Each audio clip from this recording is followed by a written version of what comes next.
Við erum komin suður á Bessastaði og við hlið mér situr forseti Íslands, Vigdís Finnbogadóttir, og við ætlum svolítið að rifja upp þessa tíma fyrir 16 árum þegar Vigdís náði kjöri. Þetta hlýtur að hafa verið ein stærsta stundin í þínu lífi. Já, þetta var minnisverður dagur eða minnisverður morgun. Það var nú svo veðurfagurt þessa nótt og þennan morgun að ég minnist þess að mér fannst sól allt í kringum mig. Og ég var orðin örþreytt þarna nóttina. Ég heimsótti stuðningsmenn mína kvöldið, heimsótti þetta stuðningsmenn mína allan kjördaginn. Hér eins langt og við komist hér á Suðurnesjum og í Reykjavík og með góðum vinum sem óku mér. Og það var fjarska gaman því að við sátum í eldhúsinu hjá fólkinu og vorum að spjalla og skrafa og hlógum mikið. Svo þegar fór að líða á kvöldið og svona undir miðnætti eftir ég hefði verið inn í klúbb og verið með mínu fólki.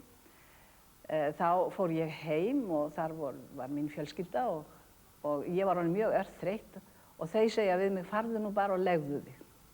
Og ég fór og steinsofnaði og hugsaði með mér að ég hélt alveg ró minni, þetta verður bara að fara eins og það á að fara og velti þégt frekar fyrir mér. Og svo var komið inn til mín og sagt, þú átt að koma upp í útvarp. Og hvað þá, spennt? Og ég reis upp við dogg og sagði til hvers, af því ég hafði ekki fylgst með síðustu tölunum. Og mitt fólk sagði, við höldum að þú hafi verið kjörinn. Hvers konar tilfinningar brutust út á þessari stundu þegar þú sást að þú hefði náð kjöri? Auðvitað mikið þakklæti til alls þessa fólk sem treysti mér og þakklæti og kannski lítill kvíði. Ég vissi ekki of vel út í hvað ég var að fara og ég gerði mig grein fyrir því ég þyrfti að læra mjög mikið og hef nú reyndar síðan verið að því, stöðugt. Áttar þig á því nokkru síðar að þú kannski vissir ekki út í hvað þú varst að fara? Var þetta meira en þú bjóst við? Já, allt nú yfirleitt meira heldur en maður býst við, nema maður sé alveg sérstaklega heppinn á prófinu og komi upp í því, bara í því sem maður hefur lesið. En þetta var nú dálítið líkt því sem ég hafði hort á Kristján Eldjárn gera og ég hef alla tíð, öll þessi 16 ár, hef ég ætíð hugsað Kristján Eldjárn sem fyrirmynd og reynt að gera hverja stund eins og ég get ímyndað mér að hann hefði viljað gera. Það er hálfur annar áratugur frá því þú náðir kjöri. Hefur þessi tími verið fljótur að líða? Já, þegar mann lítur tilbaka þá er þetta 16 ár mjög langur tími en þau voru fljót að líða. Misfljót þó. Það hafa verið mjög annarrík ár sem hafa flogið hjá og síðan hafa verið ár þar sem mér hefur tekist kannski að setjast eilítið niður og huga að mínum hugðarefnum og kannski fara í frí.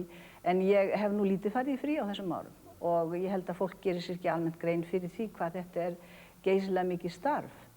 Maður er í þessu allan daginn og helgar líka. Maður er eins og Steinunn Sigurðardóttir notaði í bókatilli. Maður er einn á forsetavaktinni. Og forseti fer ekki frí? Hann fer ekki frí. Hann er á staðnum eða minnst og kosti allir vita hvað hann er. Var þetta góð tíð? Já, þegar ég lít tilbaka núna þá er það miklu sterkar í minninu sem vel hefur farið heldur en að eitthvað hafi verið andstreymið. Í þinni forsetatíð hefur umræðan embættisverk forseta Íslands orðið opinskárri og jafnvel hefur borið á gagnrýni, stundum harðri í þinn garð. Forsetaembættið er tvímælalaust orðið berskjaldaðra en áður. Er það að finna góða? Það er nú alveg sjálfsagt að forsetaembættið er opið embætti. Það á ekkert að vera í forsetaembættinu sem er hulið, nema síður sé og allir mega skoða allt sem í því er. En gagnrýni skal vera réttsýn. Það er skilyrði fyrir gagnrýni á þetta embætti. Nýr forseti tekur við í byrjun ágúst. Hvað tekur við hjá þér? Já, ég er nú ekkert að setjast í helgan stein og ég er nú svo heppinn að ég er ennþá með nokkurn veginn allt í lagi, bæði anda og líkama. Svo að ég ger nú ráð fyrir að ég hafi nú eitthvað sitthvað fyrir stafni, ýmislegt fyrir stafni. Ég er tiltölulega vinnusöm og hef mjög gaman að því að vera að fást við eitthvað og ég vona að það komi eitthvað. Hvernig hlutskipti heldur að það verði að vera fyrrverandi forseti? Ég er náttúrulega ekki búin að reyna það ennþá og ég get ekki um það rætt fyrir en að ég er búin að skoða það og verða fyrir þeirri reynslu en eins og sakir standa þá virðist fyrrverandi forseti Íslands vera nokkuð eftirsóttur. Ég er með dagbókina svo til fulla næsta ár. Fylgja því einhverjar kvaðir að vera fyrrverandi forseti? Ekki það ég veit. Ekki það ég veit. Ég held bara eða ég vona, ég fái bara að ganga fram eins og svo mannvera sem ég er því að það er of seint að breyta mér. Ég er komin á þann aldur. Þú átt 1 mánuð eftir á forsetastóli. Eru miklar annir framundan hjá þér í júlí eða ætlar að taka þér smá hvíld? Nei, það er mikið að gera í júlímánuði. Hann er mjög annasamur alveg fram að 1. ágúst. Við sitjum hér á Bessastöðum, muntu sakna þessa staðar? Auðvitað.